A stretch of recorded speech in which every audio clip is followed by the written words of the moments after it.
आओ आओ हम सब जाने जीव अजीव विज्ञान को, मिलकर सीखे 25 बोल दूर करे अज्ञान को।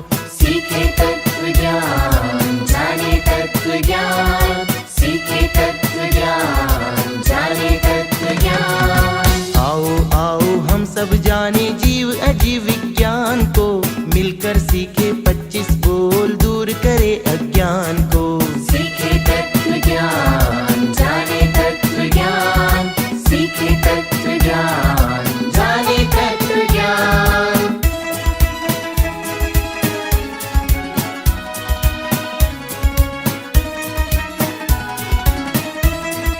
घर बैठे ज्ञानी बनने का स्वर्णिम अवसर आया है, समण संस्कृति संकाय ने बीड़ा बड़ा उठाया है। हर श्रावक तत्वज्ञ बने यह ऊंचा लक्ष्य बनाया है, ऑनलाइन शिक्षण देने का यह नव अभियान चलाया है। महाश्रमण के आशीर्वाद से पूर्ण करे अरमान को, मिलकर सीखे 25 बोल दूर करे अज्ञान को। सीखे तत्व ज्ञान जाने तत्व ज्ञान, सीखे तत्व ज्ञान जाने तत्व ज्ञान।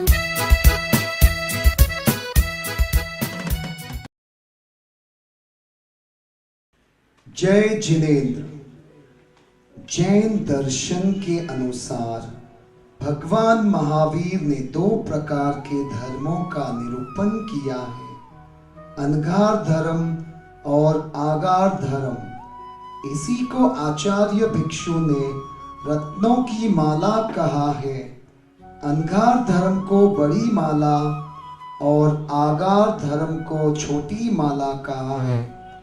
गृहस्थ अनगार तो नहीं बन सकता है, पर यदि वह चाहे तो आगार धर्म का पालन कर सकता है, क्योंकि आचरण की पवित्रता ही मानव जीवन का सर्वस्व है। इतना सब सुनते हैं तो मन में यह प्रश्न उठता है कि यह आगार धर्म है क्या और इसका पालन हम कैसे कर सकते हैं। इन प्रश्नों का उत्तर अगर हम 25 बोल में ढूंढें तो अवश्य मिल सकता है। जी हाँ, वो है 22वां बोल, श्रावक के 12 व्रत। तो देखते हैं और सुनते हैं कि यह श्रावक के 12 व्रत है क्या और इन व्रतों की हमारे जीवन में क्या उपयोगिता है। तो मिलते हैं हुगली के एक जैन परिवार से, जहां घर में दादाजी पौषध में बैठे हैं, दादी जी माला फेर रहे हैं, स्वाध्याय कर रहे हैं, मम्मी अपने काम में व्यस्त है, पापा लैपटॉप में कुछ वर्क कर रहे हैं, अंकिता पढ़ाई कर रही है। इसी बीच सोनू और मोनू स्कूल से घर आ रहे थे। तब देखते हैं मोनू को क्या मस्ती सूझती है। स्टॉप मोनू, ये क्या कर रहे हो? अरे इतना जोर से क्यों चिल्ला रहे हो? मैं उसे बस पत्थर ही तो मार रहा हूँ, उसे जान से थोड़ी ना मार रहा हूँ। तुम इस पत्थर को इतनी जोर से फेंक रहे हो, उसकी जान भी तो जा सकती है। तूने ज्ञानशाला में 25 बोल नहीं सीखे? हाँ, टीचर्स ने सिखाए थे, पर मुझे डिटेल में नहीं पता। पर मुझे एक बात यह भी समझ में नहीं, 25 बॉल का और कुत्ते को पत्थर फेंकने का, इन दोनों का आपस में क्या कनेक्शन है? 25 बोल में जो 22वां बोल श्रावक के 12 व्रत, उसमें इसका लेना देना है, क्योंकि उस व्रत में सबसे पहला व्रत अहिंसा अनुव्रत है। तुम क्या कर रहे हो? मुझे कुछ समझ में ही नहीं आ रहा है। ध्यान से सुन। अहिंसा अनुव्रत में यह बताया गया है कि निरपराध चलते फिरते प्राणी को यदि जानबूझकर मारते हैं तो इससे हिंसा होती है। जो ऐसा नहीं करता उसे अहिंसा अनुव्रत का पालन होता है। क्या अगर कोई भी जीव हमारे पैरों के नीचे आके मर जाए तो यह व्रत टूट सकता है क्या? नहीं नहीं, यह व्रत ऐसे नहीं टूटता, क्योंकि छोटे या सूक्ष्म जीव हमें दिखाई न दे और हमारे पैरों के नीचे आ जाए और मर जाए, तभी यह व्रत नहीं टूटता। हाँ, मुझे ये थोड़ा और डीपली एक्सप्लेन करना मेरे दोस्त। सुन, जब हम सारे दोस्त साथ साथ खेलते हैं और कभी कभी हमारी लड़ाई हो जाती है तो हम गुस्से से कह देते हैं तुझे जान से मार दूंगा, ऐसे मुंह से भी बोल लेते हैं तुझे खत्म कर दूंगा, ऐसे मन ही मन सोच लेते हैं, पर असल में ऐसा नहीं होता। ये सब तो ह्यूमन टेंडेंसी है। फिर हम हिंसा का त्याग किस प्रकार कर सकते हैं? मन से, वचन से, काया से तो पूरा त्याग नहीं कर सकते, पर कुछ अंशों में बड़ी हिंसा का त्याग अवश्य कर सकते हैं। तुम क्या कह रहे हो मुझे समझ में तो आ रहा है, पर मुझे यह समझ में नहीं आ रहा कि ये इसकी हमारे जीवन में क्या उपयोगिता है। चल यार, घर आ गया, इसकी इम्पोर्टेंस मम्मी से ही पूछ लेते हैं। हाँ, चल। मम्मी, ओ मम्मी, आंटी, ओ मम्मी। अरे बच्चों, क्या बात है? आंटी, आप हमें बताओ ना कि अहिंसा अनुरक्त की हमारे जीवन में क्या उपयोगिता है। प्लीज बताओ ना आंटी। आओ बच्चों, मैं तुम्हें जरूर बताऊंगी, लेकिन उससे पहले मैं आपको कुछ पूछना चाहती हूँ। जी आंटी, पूछे ना, क्यों नहीं। आपको दोस्ती पसंद है या दुश्मनी? क्या मम्मी, आप भी? ऑफ कोर्स दोस्ती ही पसंद है। ठीक, जैसे आपको दोस्ती पसंद है वैसे ही हर जीव को दोस्ती पसंद होती है। और अगर हमारी सबके साथ दोस्ती हो जाती है तो दुश्मनी रहती ही नहीं, और जहाँ दुश्मनी नहीं वहाँ हिंसा होती नहीं, और अहिंसा व्रत का पालन अपने आप हो जाता है। अभी देखो, हिंदुस्तान और पाकिस्तान ये दोस्त है या दुश्मन? दुश्मन। तो दुश्मन है, तो इसके लिए बार बार उनमें लड़ाई झगड़ा होता है और हिंसा हो जाती है। अगर वो आपस में मैत्री कर लेंगे तो दुश्मनी रहेगी नहीं आंटी। तो हिंसा रहेगी नहीं। समझ गए ना अभी मेरी बात? आंटी, मैंने ये व्रत को बहुत अच्छे से समझ लिया। आसान भी है और मैं इसे फॉलो करने की कोशिश भी करूंगा, और मेरे दोस्तों को भी कहूंगा इसे फॉलो करें। वेरी गुड बेटा, वेरी गुड। इस तरह आपने समझा श्रावक का पहला व्रत अहिंसा अनुव्रत। अरे यार सुनो, 4 बज गए, मम्मी तो परेशान हो रही होगी, आज तो बहुत डांट पड़ेगी। अरे यार, मुझे कोई तो झूठा मोटा प्लान बताना जिससे मैं डांट खाने से बच जाऊं। अरे झूठ? मैं तो झूठ नहीं बोलता हूँ, मेरे तो झूठ बोलने के त्याग है। क्या झूठ बोलने के भी कोई त्याग होते हैं क्या? पर तुझे झूठ बोलने की क्या जरूरत है? सच बोलना ठीक रहेगा, क्योंकि एक झूठ छिपाने के लिए 100 झूठ बोलने पड़ते हैं। अरे यार, तुझे नहीं पता, मेरी मम्मी जब मैं घर टाइम से नहीं पहुंचता ना तब घबरा जाती है और परेशान हो जाती है, और तेरी मम्मी भी घबरा जाती होगी जब तू घर टाइम से नहीं पहुंचता, है ना आंटी? आजकल की दुनिया भी कहाँ चलती है झूठ के बिना तो। अरे मोनू, हम छोटे झूठ से नहीं बच सकते, लेकिन बड़े झूठ से तो अवश्य बच सकते हैं। क्या झूठ के भी कोई प्रकार होते हैं क्या? हाँ, होता है ना, छोटे झूठ और बड़े झूठ। छोटे झूठ से कभी नुकसान हो ना हो, मगर बड़े झूठ से किसी निर्दोष प्राणी की हत्या भी हो सकती है। देखो, जैसे कोर्ट कचहरी में केसेस होते हैं, किसी ने किसी का खून नहीं किया लेकिन कोई झूठी गवाही दे देता है तो उसको फांसी की सजा होती है या नहीं? होती है आंटी। हाँ, तो ठीक इसी तरह बड़े झूठ से तो निर्दोष प्राणी की हत्या होती है, लेकिन अगर हम छोटे झूठ बोलने की आदत रखते हैं तो धीरे धीरे आदत बड़े झूठ में कब परिवर्तित होती है पता ही नहीं चलता। हाँ आंटी, ऐसे तो आदत ही हो जाती है। यस माय सन, और अगर आपको आदत हो जाएगी, आप बड़े होकर बिजनेस करोगे, लेन देन का व्यापार करोगे और आप झूठ बोलोगे तो आपके ऊपर कौन विश्वास करेगा? कोई नहीं करेगा ना। वहाँ पर तो आपका सच का प्रयोग तो करना ही होगा। हाँ आंटी, यह भी व्रत बहुत अच्छे से समझ लिया। मैं आजकल ऐसा झूठ नहीं बोलूंगा जिससे किसी निर्दोष प्राणी की हत्या हो सके। और छोटे झूठ बोलने का भी आप त्याग कर सकते हो, थोड़ी थोड़ी कोशिश कर सकते हो। हाँ आंटी, मैं उसका भी त्याग करूंगा। बहुत अच्छा मोनू, बहुत अच्छा, वेल डन। Thank you. इस तरह आपने समझा श्रावक का दूसरा व्रत सत्य अनुव्रत। कितने कपड़े गंदे करता है ये मोनू। सोनू, ओ सोनू, क्या हुआ दीदी? ये पैसे कहाँ से आए? कौन से पैसे? अरे याद आया, ये तो मैंने मम्मी के पर्स में से लिए थे। मम्मी को पूछ के लिए थे? नहीं, बिना पूछे लिए थे। क्या दीदी, आप भी? मम्मी वीडियो गेम के लिए पैसे नहीं देती है ना, इसलिए बिना पूछे लिए थे। मेरे भाई, चोरी करना तो बुरी आदत है और तुमने तो अस्ते अनुव्रत भी ले रखा है। हाँ, मैंने लिया है। मैंने कहाँ डाका डाला, मैंने कौन सा ताला तोड़ा है, मैंने कहीं लूट खसोट भी नहीं की है। मेरे भाई, ऐसी छोटी छोटी चोरी से ही बड़ी चोरी करने की आदत हो जाती है। कोई भी बड़ा चोर छोटी छोटी चोरी करके ही बड़ी चोरी करने लग जाता है। सॉरी दीदी, आपकी बात बिल्कुल सही है। आजकल कितने चोर हो गए हैं, उनको समझाने वाले आप जैसे मिलते तो वे शायद इतने बड़े चोर नहीं बनते। उन चोरों से समाज को भी भय नहीं होता। सोनू, तुम सही कह रहे हो। चोर के डर से हम सभी घबरा जाते हैं, हम शांति से भी नहीं जी सकते हैं। It's like a social poison. और देश के डेवलपमेंट के लिए चोरी को खत्म करना बहुत जरूरी है। रियली सॉरी दीदी, आज के बाद मैं ऐसा कभी नहीं करूँगा। इस तरह आपने समझा श्रावक का तीसरा व्रत, अस्तेय अनुव्रत। जय जिनेंद्र बच्चों, कैसे हो? जय जिनेंद्र अंकल। पापा कहाँ हैं? पापा आपके दोस्त है। हाय मुकेश।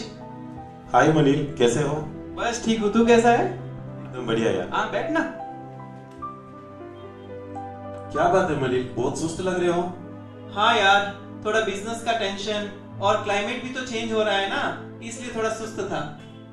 यार कल मैं बैंकॉक जा रहा हूँ, तू भी चल मेरे साथ। तेरी सारी सुस्ती वहाँ हवा हो जाएगी। वहाँ की नाइट लाइफ की क्या बात है यार। अरे यही बात है क्या? तेरे फेसबुक पे तो बैंकॉक के बहुत सारे फोटो रहते हैं। तुझे पता है वहाँ की बॉडी मसाज कितनी फेमस है और वहाँ की नाइट लाइफ की क्या बात है यार। तू भी चल मेरे साथ अब। नाइट लाइफ का मतलब तूने सब कुछ वो भी? हाँ हाँ वो भी, इसीलिए तो तुझे कह रहा हूँ, तू भी चल। नहीं यार मुकेश, फिर तो तूने रॉन्ग नंबर डायल कर दिया। इन सब चीजों के मेरे तो त्याग है।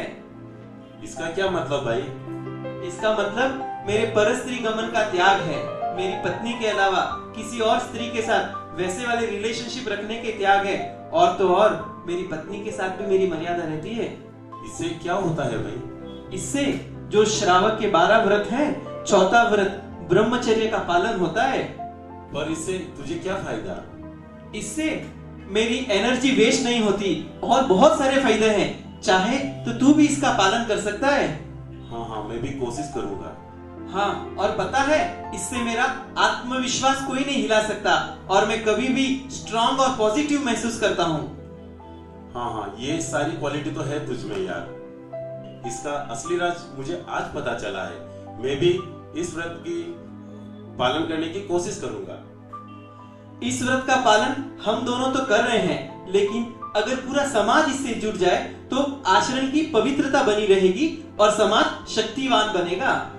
इस तरह आपने समझा श्रावक का चौथा व्रत, ब्रह्मचर्य अनुव्रत। मनीष, इसके अलावा भी कोई व्रत है जिसका हम आसानी से पालन कर सकते हैं? हाँ मुकेश भाई, वैसे तो 12 व्रत हैं, लेकिन मैं एक सवाल पूछूं, आप बुरा तो नहीं मानोगे? हाँ पूछो भाई। देख, तेरे गले में ये 2-2 3-3 चैन, हाथों में 4-5 अंगूठियां, ये 2-2 3-3 मोबाइल, क्या सच बता इन सब की तुझे जरूरत है? क्या भाई क्या बात कर रहा है? ये तो सब स्टेटस है यार। हाँ, मैं यही तो कह रहा हूँ। ये स्टेटस और दिखावे के झंझट में जाने अनजाने तुम कितनी चीजों का परिग्रह कर रहे हो। परिग्रह का मतलब? ये सोना चांदी, मोबाइल, ये घर गाड़ी, ये सब कुछ परिग्रह है यार। इसका मतलब इस घर में तुम रह रहे हो, ये भी तो एक परिग्रह है। हाँ सही कहा मुकेश, ये भी एक परिग्रह है, लेकिन ये मकान मेरी जरूरत है। जैसे कि जरूरत होती है एक मकान की, हम 4-5 मकान बना लेते हैं। जरूरत होती है एक गाड़ी की, हम 4-5 गाड़ियां ले लेते हैं। ऐसे ही सब चीजों का हम कलेक्शन करके उनके प्रति हमारा ममत्व बढ़ जाता है और हमारी इच्छाओं का तो कोई पार है ही नहीं। इन सब की मर्यादा और लिमिटेशन ही 5वां व्रत अपरिग्रह अनुव्रत में आता है। सही कहा मनीष तुमने। जितनी आवश्यकता होती है उतनी चीजें तो है हमारे पास, फिर हम इसका एक्स्ट्रा कलेक्शन क्यों करें? क्योंकि समाज भी नहीं चाहता है कि एक धन कुबेर हो और एक दरिद्र हो। यदि समाज की व्यवस्था को सुचारू रूप से चलाना हो तो अपरिग्रह अनुव्रत का हम सबको पालन करना ही होगा और व्यक्ति को कहीं ना कहीं तो संतोष करना ही चाहिए। सही कहा मुकेश, मैंने तो सिर्फ व्रत समझाया था तुझे, लेकिन तूने तो इसका इम्पोर्टेंस भी अच्छे से जान लिया। इस तरह आपने समझा श्रावक का 5वां व्रत, अपरिग्रह अनुव्रत। अरे मुकेश भैया, जय जिनेंद्र, कैसे हो? एकदम बढ़िया। मनीन, आपका कब से फोन आ रहा है? बता ना। अरे ये नंबर कट करो ना फोन यार। मैं 2-3 दिन से देख रही हूँ, मुझे लगता है ये चाइना के नंबर है और आप हमेशा काट रहे हो। अरे वो मुझे चाइना बुला रहा है बिजनेस करने के लिए, इसलिए तो मैं कट कर रहा हूँ। और तुम्हें तो पता ही है ना। अच्छा, लेकिन मनीष आप उन्हें बता सकते हो ना कि आपके इंडिया के बाहर जाकर बिजनेस करने के त्याग हैं। वाह भाई, ये भी तेरे त्याग हैं? हाँ यार, मेरे पूर्व पश्चिम सभी दिशाओं के परिमाण निश्चित किया हुआ है। जैसे मैं विदेश जाके बिजनेस वगैरह करने के मेरे त्याग है। क्या ये भी कोई व्रत है क्या? हाँ मुकेश, ये 12 व्रत में छठा व्रत है दिग्व्रत। संतोष, थोड़ा दिग्व्रत के बारे में समझाओ ना मुकेश को। हाँ मुकेश भैया, देखो हम दिशाओं का परिमाण कर सकते हैं। पूर्व, पश्चिम आदि जो भी 6 दिशा है, इन दिशाओं के बाहर जाकर मुझे बिजनेस करने का त्याग है। अगर हम ऐसा व्रत प्रत्याख्यान कर लेते हैं तो हम दिग्व्रती कहलाते हैं। और इन दिग्व्रती जब बाहर जाकर कहीं भी व्यापार और आक्रमण के लिए तो कहीं भी नहीं जाता है। लेकिन भाभी जी, आप भी तो विदेशों में घूमते रहते हो। सही कहा, लेकिन हमें उसे आगाह रखते हैं कि अगर हम घूमने जाए तो हम उस व्रत में इस चीज का आगाह रख सकते हैं। हाँ, मैं समझ गया। इस तरह आपने समझा श्रावक का छठा व्रत दिग्व्रत। अरे भाभी जी, बातों बातों में मैं ये तो भूल ही गया। आपके लिए मैं ये इम्पोर्टेड लेदर पर्स लेके आया हूँ, ये लीजिए। सॉरी भैया, मैं इसे नहीं ले सकती। आप इसे क्यों नहीं ले सकते हो? मेरे इम्पोर्टेड चीजों के त्याग है, और ऊपर से आप कह रहे हो कि ये प्योर लेदर का है, तो वो इंडिया का भी हो तो मैं इसे नहीं ले सकती। क्या भाभी जी, आप भी, आजकल तो प्योर का जमाना है, और इस पर्स को लेने में आपको क्या दिक्कत है? मनीष आप ही समझाओ। अरे मुकेश बैठो, लेकिन मैं बताऊं, ये हम जो प्योर कहते हैं, प्योर लेदर कैसे बनाया जाता है, कितनी प्राणियों की हिंसा होती है जब जाके ये प्योर लेदर बनता है। थोड़ी सी खुशी और स्टेटस के लिए मैं इतने जीवों की हिंसा का कारण बनूं, ये मुझे अच्छा नहीं लगेगा, इसलिए ये पर्स मैं नहीं रख सकती हूँ। डोंट टेल मी मनीष, क्या ये भी उन 2 व्रतों जैसा कोई व्रत है? हाँ मुकेश, ये है 7वां व्रत, भोगोपभोग परिमाण व्रत। भाभी जी, ये भोग उपभोग क्या बोल रहे? थोड़ा मुझे बहुत इरिटेट हो रहा है, थोड़ा एक्सप्लेन कीजिए ना प्लीज। कूल डाउन मुकेश भैया, कूल डाउन। मैं आपको इससे समझाती हूँ। भोगोपभोग मतलब भोग प्लस उपभोग, यानी भोग की चीजें, जो चीजें हम एक बार ही यूज करते, वापस उसका रीयूज नहीं करते। जैसे हम खाना खा लिया, पानी पी लिया। और उपभोग की चीजें जो हमारे जीवन में वापस उपयोग में आती है, जैसे ये मकान है, ये मोबाइल है, या हमने कपड़े पहने हैं। तो इस व्रत में भोग और उपभोग, इन दोनों चीजों की मर्यादा करना ही 7वां भोगोपभोग परिमाण व्रत है। इतना ही नहीं मुकेश, हम जैसे बिजनेसमैन के लिए इसमें 15 कर्मादान का उल्लेख किया गया है। और जिस चीज की मैन्युफैक्चरिंग में, उत्पादन में महाआरंभ हो, हिंसा हो, पाप हो, ऐसी वस्तुओं का बिजनेस भी नहीं करते। That means leather factory, silk का व्यापार, लाख का व्यापार, बियर का व्यापार, इन सब चीजों को हमें अवॉइड करना चाहिए। थैंक गॉड, मैं तो इन सब चीजों से बचा हुआ हूँ। लेकिन मुकेश, क्या इन सब का तुमने त्याग किया है? नहीं भाई, नहीं किया हुआ मैंने। हाँ, अगर त्याग नहीं तो कोई धर्म नहीं होता। इन व्रतों को स्वीकार करो और इसका पालन करो, सब पाप से बच जाओगे। बस थोड़ी सी लिमिटेशन की जरूरत होती है। वाह भाई, एक तीर से 2 निशान। इस व्रत से हमारी आत्मा का कल्याण तो होगा ही, साथ ही साथ स्वदेशी अपनाओं का अभियान भी साकार होगा। अरे यार, बातों बातों में मुझे एक बात याद आ गई। आज तो मोदी जी की लाइव स्पीच आने वाली है, और मैं चलता हूँ। बहुत बहुत धन्यवाद वंस अगेन। थैंक यू भाभी, थैंक यू मनीष। जय जिनेंद्र। जय जिनेंद्र मुकेश भैया, फिर मिलेंगे। इस तरह आपने समझा श्रावक का 7वां व्रत भोगोपभोग परिमाण व्रत। मम्मी मम्मी, अरे हाँ बेटा, बोलो। मम्मी कल कॉलेज में सैलेड डेकोरेशन कंपटीशन है, मैं क्या बनाऊं? करेले से क्रोकोडाइल बनाऊं या वाटरमेलन से रैबिट बनाऊं?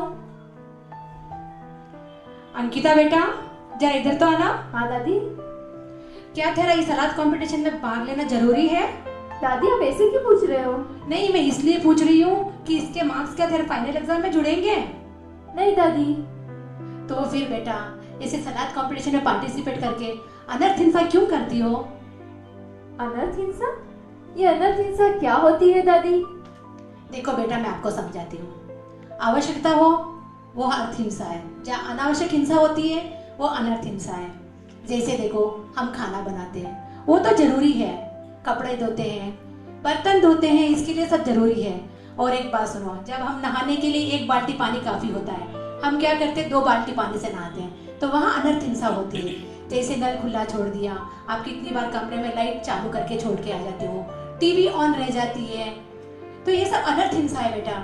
जाने अनजाने में हम लोग बहुत सारे अनर्थ हिंसा करते हैं, तो थोड़ा सा ध्यान देकर हम इनसे बच सकते हैं। देखो बेटा, श्रावक के 12 व्रतों में से ये 8वां व्रत है अनर्थ दंड विरमण व्रत। जैसे कि अभी सॉलिड कॉम्पिटिशन में पार्टिसिपेट कर रही हो, ये अनर्थ हिंसा है बेटा। दादी, अगर हम अनर्थ हिंसा न हो, वैसा कार्य न करें, तो इससे हमें क्या लाभ होगा? देखो बेटा, दुनिया पानी और बिजली की समस्या जूझ रही है, इससे काफी हद तक कम हो सकती है और देश आर्थिक संकट से भी बच सकता है, और पर्यावरण प्रदूषण की समस्या काफी हद तक ठीक हो सकती है। इससे 8वां व्रत का पालन होता है और समस्या काफी हद तक सुलझ सकती है। दादी, यह व्रत मैंने अच्छी तरह से समझ लिया है। इस व्रत को मैं ग्रहण करूंगी और अपने दोस्तों से भी कहूंगी कि यह व्रत कैसे ग्लोबल वार्मिंग सॉल्यूशंस और सेव वाटर मिशन से जुड़ा हुआ है। और सैलेड डेकोरेशन कंपटीशन में पार्टिसिपेट करना कैंसिल। बहुत अच्छा बेटा, बहुत अच्छा। इस तरह आपने समझा श्रावक का 8वां व्रत अनर्थ दंड वीरमण व्रत। हाय संतोष। अरे कंचन, जय जिनेंद्र, कैसी हो? बस एकदम ठीक हूँ। और सुना, क्या हालचाल है, नया क्या चल रहा है? अरे यार क्या सुनाऊं, तुझे तो पता ही है ना कि ये बिजनेस स्टोर में महीने में 20 दिन बाहर रहते हैं। मैं घर पे अकेली बोर हो जाती हूँ और ऊपर से सासू माँ का चिक। इसीलिए मैंने तो किटी पार्टी ज्वाइन कर दी है। इतना मजा आता है यार, इतनी शांति मिलती है। चल ना, तू भी ज्वाइन कर ले किटी पार्टी। नहीं बाबा, ये किटी पार्टी वगैरह क्या है कंचन? बस फालतू का टाइम पास है, पल भर के लिए शांति मिलती है, वापिस वही के वही रगड़ा। सुन, मैं तुझे एक अच्छा आइडिया बताती हूँ जिससे तेरी मन की शांति कभी कम ही नहीं होगी। आइडिया? तेरे आइडियाज तो मुझे बहुत अच्छे लगते हैं, जल्दी से बता ना क्या है। सुन कंचन, जब तुझे लगे कि तू बोर हो रही है, अकेलापन महसूस कर रही है या फिर बहुत टेंशन में है, तब तुम 9वें व्रत सामयिक व्रत की आराधना कर सकती हो। इसमें सावत्य कार्यों का त्याग करके आत्मा में लीन हो सकती हो। इससे तुम्हें मन की शांति मिलती ही रहेगी। Does it really works? अरे हाँ श्योर, मैं बोल रही हूँ ना, ये बहुत अच्छे से काम करता है। तो क्या सामयिक व्रत कभी भी लिया जा सकता है? हाँ, कभी भी ले सकती हो, जब भी तुम्हें लगे तुम फ्री हो, तुम सामयिक व्रत ग्रहण कर सकती हो। और पता है, तुम सामयिक करोगी ना, तुम्हारी सास बहुत खुश हो जाएगी। अरे वाह यार, तुमने कितना अच्छा बताया है। मैं जरूर कोशिश करूंगी कि रोज दिन में एक सामयिक अवश्य करूं। ये तो बहुत अच्छी बात है। इस तरह आपने समझा श्रावक का 9वां व्रत सामयिक व्रत। अरे संतोष, तेरी सास घर पे नहीं है क्या? अरे मम्मी जी तो घर पर ही है, पापा जी भी घर पर है। चल मम्मी से मिल लेते पहले। चल आंटी से मिल लेती हूँ। जय जिनेंद्र आंटी। जय जिनेंद्र बेटा, खुश रहो। कैसी हो? आपकी तबीयत कैसी है? ठीक हूँ। कैसे आना हुआ? अरे हाँ, वो कल मैंने ना YouTube में एक नई डिश देखी थी, बस वही ट्राई की है। तो आप जरा चक्के बताएंगे कि ये कैसी बनी है? पता है आपको, इसके ऊपर नींबू भी डाल के खाना चाहिए। देख बेटा, मैं तो अभी नहीं खा सकती हूँ, मैंने अभी प्रत्याख्यान दिया हुआ है। ओह, मुझे पता चल गया कि मैं आपकी बहू की जैसी टेस्टी डिश नहीं बना सकती, इसीलिए आप नहीं चख रहे हो ना।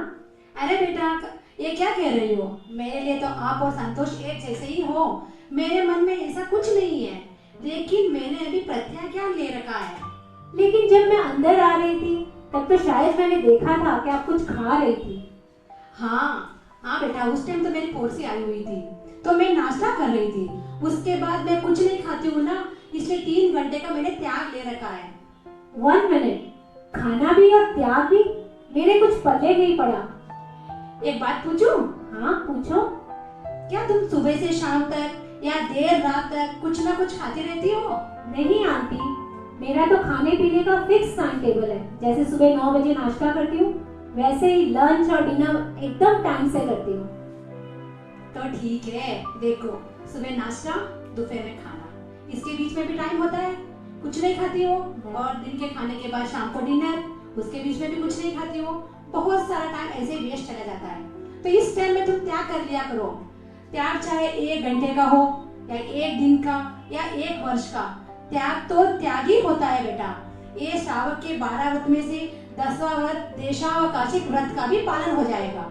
और एक बात बोलूं, इससे एक फायदा भी है। फायदा? और वो क्या? देखो, इससे हेल्थ भी अच्छी रहेगी और आप स्लिम और ट्रिम भी लगोगे। अरे वाह आंटी जी, ये तो बहुत अच्छी बात कही आपने। मैं जरूर कोशिश करूंगी कि इस व्रत का पालन करूं। जरूर करना। इस तरह आपने समझा श्रावक का 10वां व्रत देशावकाशिक व्रत। 1 से लेकर 8 व्रतों में जो त्याग होते हैं वे जीवन भर के लिए किए जाते हैं, और जो त्याग समय की मर्यादा के सहित किए जाते हैं वे सब 10वें व्रत में समाते हैं। अरे आंटी जी, अंकल जी कहाँ हैं? उनसे भी मिल लेती हूँ। अच्छा वो रहे, मैं 1 मिनट आई। हाँ, जय जिनेंद्र अंकल जी। अरे अरे कंचन, आप उनको छू नहीं सकती हो। अंकल जी पोषण में बैठे हैं। पोषण? छू नहीं सकती? ये आप क्या बोल रहे हो? देख बेटा, जब कोई भी पोषण लेता है, स्त्री हो तो पुरुष छू नहीं सकता, पुरुष हो तो स्त्री उसको छू नहीं सकती। आंटी, पोषण के बारे में थोड़ा और अच्छे से बताओ। जैसे कि अमावस्या, पूर्णिमा, अष्टमी, चतुर्दशी या कोई भी तिथि हो, जब कोई उपवास करके पोषण की आराधना कर सकता है। ये श्रावक के 12 व्रतों में से 11वां व्रत है पोषण व्रत। तो आंटी, इस व्रत की क्रिया क्या है? इस व्रत की क्रिया है कि 24 उपवास करना और पोषण व्रत का ग्रहण करना है। यानी अगर किसी ने 3 उपवास किया हो तो वह यह व्रत ग्रहण नहीं कर सकता? नहीं नहीं बेटा, वो 10वां व्रत देशावकाशिक व्रत में जाता है। तो आंटी, इस व्रत की क्रिया क्या है? देख बेटा, जो भी कोई 24 उपवास करता है तो वो पोषण व्रत की आराधना कर सकता है। ये 4 पहर का और अष्टपहर का होता है। इसमें सांसारिक प्रवृत्ति कुछ भी नहीं होती है, केवल धर्माराधना ही होती है। तो क्या कोई अगर 3 उपवास करे तो वह इस व्रत का पालन नहीं कर सकता? नहीं नहीं बेटा, वो 10वां व्रत देशावकाशिक व्रत में जाएगा। तो क्या यह व्रत अनिवार्य है? हाँ बेटा, जिन्होंने श्रावक के 12 व्रत ग्रहण किए हुए हैं उनको वर्ष में 1 बार पोषण व्रत का करना अनिवार्य है। तो हमें इस व्रत से फायदे क्या होंगे? देख, तो साधु बन सकती है? नहीं। अच्छा लगता है? हाँ। तो देख, हम साधु तो नहीं बन सकते जीवन भर के लिए, लेकिन पोषण व्रत ग्रहण करके 1 दिन के लिए साधु का जैसा जीवन जी सकते हैं, उसका आनंद का अनुभव कर सकते हैं। अरे आंटी, आपने यह व्रत तो मुझे इतने अच्छे से समझाया है कि मेरा मन हो गया कि मैं भी पोषण व्रत ग्रहण करूं। लेकिन जब कभी मैं उपवास करूंगी तब। जरूर करना बेटा, बहुत अच्छा व्रत है। इस तरह आपने समझा श्रावक का 11वां व्रत पोषण व्रत। जय बाया। बाया, महाराज के लिए कुछ नहीं बनाया ना?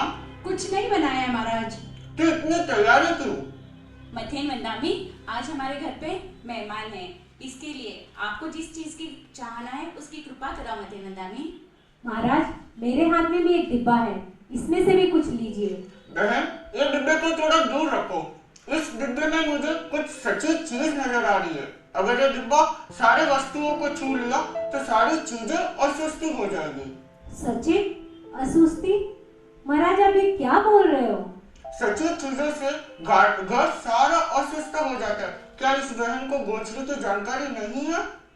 मथेन मंदामी, ये मेरी फ्रेंड है, नई नई व्रतों को समझने की कोशिश कर रही है, इसे गोचरी के बारे में भी पता नहीं है इतना।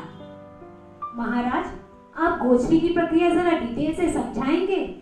ध्यान से सुनो। महाराज आ रहे हैं, यह मालूम होने पर उनके लिए कुछ चीजें एक्स्ट्रा बनाना या उनके निमित्त कुछ बनाना, इन सारी क्रियाओं से हमको दोष लगता है। जब हम हमारे लिए खाना बनाएं और आपको बहरा दें और पीछे से नहीं बचे तो हमें क्या करना चाहिए? देख बेटा, जो भी बचेगा वही खाकर हम उन्होंने तब की आराधना कर सकते हैं। यही तो श्रावक का 12वां व्रत अतिथि संविभा व्रत है।